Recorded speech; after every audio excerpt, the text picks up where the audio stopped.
जय श्री राम। योगेश अनंतकाले का सभी सुनने वालों को प्यार भरा नमस्कार। मित्रों, अगर मेरा कंटेंट आपको अच्छा लगता है तो लाइक शेयर सब्सक्राइब करना कृपया ना भूलें और वो लाइक बटन जरूर दबाएं, हमें यूट्यूब पर जिंदा रखें। मित्रों, पानीपत विभीषिका का विश्लेषण अगर करना हो तो पहले तो हम जड़ से शुरुआत करते हैं। इस सारी समस्या का जड़ 1761 या 1751 या 1740 में नहीं छिपा है। हमें समझना होगा कि ये जो जड़ है, ये विशेला वृक्ष 1000 साल से पूरी तरह से मजबूत हुआ था। वो है मोमेडियन वर्चस्ववाद। और 1740 के बाद मोमेडियन वर्चस्ववाद को मराठों ने जबरदस्त आह्वान खड़ा कर दिया था। अब जिसने ये आह्वान नहीं खड़ा किया, ऐसे कुछ राजे राजवाड़े राणा 1740 में या 1640 या 1540 में भी मौजूद थे। अब उन लोगों के साथ इन धर्मांध सुल्तानों ने अत्यंत मधुर संबंध बनाए हैं। हमने वो सब देखा है। उन लोगों ने इतने मधुर संबंध बनाए कि काफिरों के महिलाओं के साथ इन्होंने विवाह भी कर लिया। विवाह के बाद काफिरों की जितनी भी महिलाएं थी, उनको धर्मांध जानवरों ने धर्म परिवर्तन करके अपने धर्म में समेट भी लिया। ये भी हमने देखा है। वहीं ये धर्मांध जानवर अपने यहाँ के खवातीनों को रंडवी बनाकर महल में सड़ाते थे। अच्छा, हमारे राजे राजवाड़े राणा जितने भी ये मंडलिक राजे सुल्तानों के थे, उनके कर भी सुल्तानों ने माफ कर दिए। ये भी हमने देखा। कितना विरोधाभास है देखिए। काफिर के देश से हिजरत करने का किताब का आदेश है, लेकिन ये जानवर वो नहीं मानेंगे। हाँ? जितनी भी मक्की आयातें ये लोग कहते हैं, उस मक्की आयातों को ये ठुकरा देंगे। लेकिन वही किताब में मदीना जीतने के बाद जो आयत नाजिल हुई है, वो सभी मदनी आयतें ये धर्मांध जानवर मदरसों में अपने मासूम बच्चों के मस्तिष्क में ये सारी मदनी आयतें ठूस ठूस के भर देते हैं। उन्हें पूरी तरह से धर्मांध बना देते हैं, है ना। अब विषय पे आते हैं। थोड़ा सा पीड़ादायक है, लेकिन क्या करूं, मुझे करना तो पड़ेगा। मित्रों, कई पुस्तकों में, कई लेखों में, YouTube पर इस पानीपत के हार के कारण हम लोग सुनते हैं, हम लोग पुस्तकों में, लेखों में पढ़ते भी हैं। कोई 7-8 मिनट में समझाता है, कोई 10 मिनट में, कोई 15 मिनट में लोग YouTube पर समझाते हैं। मुझे कोई प्रॉब्लम नहीं है, वो उनकी स्टाइल है। अब पुस्तकों में भी देखो, कोई 500 शब्द लिखता है, कोई 1000, कोई 5000 शब्द भी पानीपत पे खर्च कर देता है। आपने कई बार पढ़ा भी होगा भाई। उन सब में आज ये मेरा एक शब्द पुष्प कहिए आप भाई, मैं भी एक उनमें जुड़ जाता हूं। पानीपत के हार के कारण क्या थे? मैं कोशिश करूंगा कि इन 10-12 कारण जो मैं मैंने 30-35 एपिसोड से आपको बताए हैं, उन कारणों को छू के जल्दी से आगे निकल जाए, क्योंकि इन सब कारणों की पूर्व पाठिका तो हमने सुध रखी है। कल मैंने जैसे कहा था कि एक असल दस्तावेज जो है, उसकी कमी होना मित्रों बहुत बड़ी समस्या है। और कल्पना विलास तो लेखक करता ही है। और हमारे संस्कृत में एक सुभाषित है युद्धस्य कथारम्या। सचमुच ऐसा है क्या? भाऊ जनकोजी इब्राहिम विश्वासराव, इब्राहिम का पुत्र, उसका भतीजा, एक ही दिन में ये मारे गए 40,000 से ज्यादा मराठा। इन सभीयों का हृदय द्रावक अंत, उस दिन हुआ प्रचंड संहार। ये सब रम्य कथा कैसे हो सकती है, मेरी समझ में ये नहीं आता है। क्योंकि आज 20,025 में भी पानीपत का जख्म भारतीयों के मन में ताजा है। रजपूत ले लो, जाट ले लो, नजीब था, अब्दाली था, इन सब के फारसी और उर्दू पत्र तो कहीं कहीं तो हो गए, और उस पत्र में तथ्य निश्चित लिखे होंगे उन्होंने। शुजा भी, आवत का शुजा, उसको भी पत्र लिखना प्रिय था। लेकिन ये सब पत्र कहाँ हैं? कहाँ मिलेंगे हमें?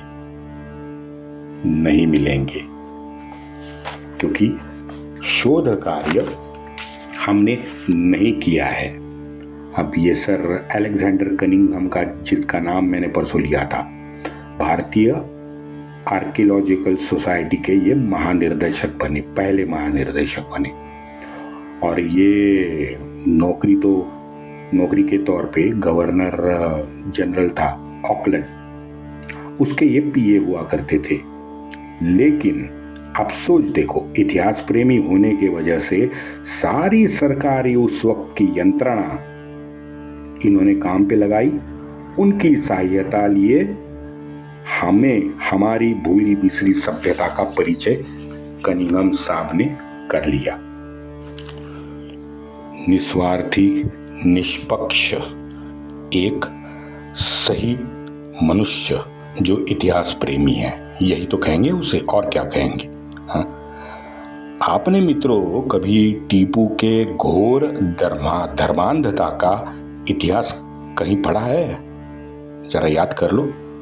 कोई ग्रंथ होगा, कोई पुस्तक होगी, ये कभी आपने देखी भी है? बेस्ट सेलर वगैरह होने की तो बात ही बहुत दूर की बात है ना। 2-4 पुस्तकें जरूर है, लेकिन अभी वो आउट ऑफ प्रिंट है। क्योंकि सच्चा इतिहास लिखने के लिए राजाश्रय होना बहुत जरूरी है। हमारे गुरुवर्य गोविंद सरदेसाई भी मराठों का इतिहास लिख सके, क्योंकि महाराज सयाजीराव गायकवाड़ का वरदा हस्त उनके सर पे था, इसीलिए वो लिख सके। दूसरी जगह हमारे पुणे के भारतीय इतिहास संशोधक मंडल का हाल देखिए। डिजिटलाइजेशन हो, रिस्टोरिंग हो, पैकिंग हो, या फिर कहीं खोजबीन के लिए अगर यात्रा करनी हो तो उसका आर्थिक बंदोबस्त हो, हर चीज में पैसा बीच में आता है। इन लोगों को पीछे हटना पड़ता है। क्यों? क्योंकि राजश्रय नहीं है। हाँ, नहीं है, सत्ता तो है, लेकिन सिस्टम आज भी उनकी है। 1750 से 1753 नाना सातारा की विवंचना में फंस गया था। हिंदवी स्वराज्य निर्णायकी मोड़ पे आ गया था। 1746 से ये शिंदे होळकरों का ये जो वैयक्तिक द्वेषारोपण था ना, ये हिंदवी स्वराज्य को बहुत महंगा पड़ा है मित्रों। हिंगणे वकील हो, अंताजी हो, गोविंदराव बुंदेला हो, गोपाल राव बर्वे हो, विठल शिवदेव हो, नारो शंकर हो, ये सब उत्तर अभियान के प्रमुख सरदार है। लेकिन ये प्रमुख सरदार अपना अहंकार पाले हुए थे। इनमें अहंकार के चलते एक वाक्यता, एकजुटता कभी भी हम नहीं देखते। हाँ, मानाजी राजे पाईगुड़े हो, यशवंतराव जी पवार हो, ये अपवाद निश्चित है। लेकिन ऊपर मैंने 5-7 का नाम गिनाया, नीचे सिर्फ ये 2 हैं जो हमें सामने नजर आते हैं। उसमें भी यशवंतराव पवार का इतिहास देखो, यशवंतराव पवार जी का इतिहास अहंकार, द्वेष, मत्सर सबसे भरा हुआ है। हाँ, इन षड्रिपु का शिकार होके यशवंतराव भी हिंदवी स्वराज्य से दूर हुए थे।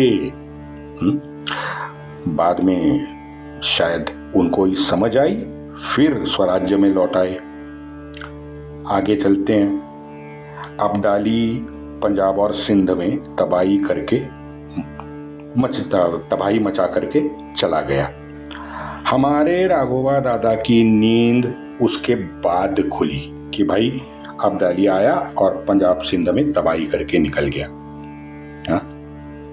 थोड़ा सामंजस्य इतर जो जितने भी लोग थे वहां उनसे रखते, थोड़ी समझदारी दिखाती, बुद्धि लगाते, जाट सिख और राजपूतों को समझा बुझाकर अपने पक्ष में ले आते।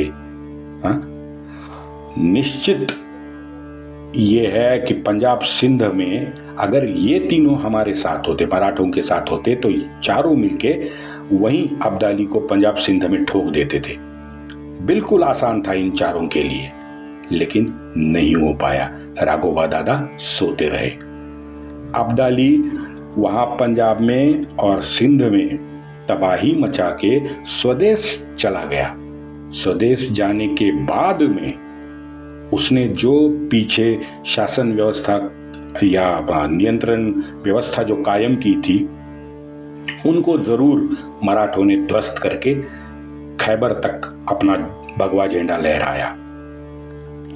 कॉन्ग्रेचुलेशंस, हमें अभिमान है, हमें गर्व है इस बात का, आज भी है। लेकिन ये सेना नायक का, जितने भी बड़े बड़े सेना नायक आप देखो, आप एक चीज हमेशा आपको रिकॉग्नाइज होगी कि सेना नायक के निर्णय हमेशा बहती धारा को मोड़ने की ताकत रखते हैं, और इसके पीछे है उसकी मानसिकता, सेना नायक की मानसिकता। और मानसिकता तो वृत्ति और उसकी निष्ठा से जुड़ी बातें हैं। वृत्ति और निष्ठा ही मानसिकता को तैयार करती है, और इसीलिए वो कभी नहीं बदलती। चाहे 1025 हो, 2025 हो, 3025 हो या 5525 हो, सभी वर्षों में ये मानसिकता, क्योंकि ये वृत्ति और निष्ठा से जुड़ी है, ये कायम रहेगी। अच्छा, अब्दाली जाने के बाद में आपने अटक खैबर जीता, चलो ठीक है, मान लिया। लेकिन चूक कहां हो गई? चूक यहां हो गई कि अटक और खैबर जीतने के बाद अब्दाली दहशत खा के भाग गया। ये भ्रामक कल्पना मराठों के मन मस्तिष्क में स्थापित हो गई, और ये सबसे बड़ी मुझे लगता है कि ये सबसे बड़ी भूल थी। ये जो भ्रामक आत्म प्रौढ़ी है ना, ये आत्म प्रौढ़ी मानसिकता मराठों का घात कर गई। क्योंकि हमने बार बार इतिहास में देखा है कि आत्म प्रौढ़ी, अहंकार जिस मानसिकता में है, वो अपने भविष्य का कबाड़ा कर ही देता है, उसे कोई नहीं रोक सकता, नियति भी उसमें कुछ नहीं कर सकती। इसलिए दिनकर जी ने लिखा था कि भाई विनाश जब आता है तब पहले विवेक मर जाता है। बिल्कुल बिल्कुल सही है।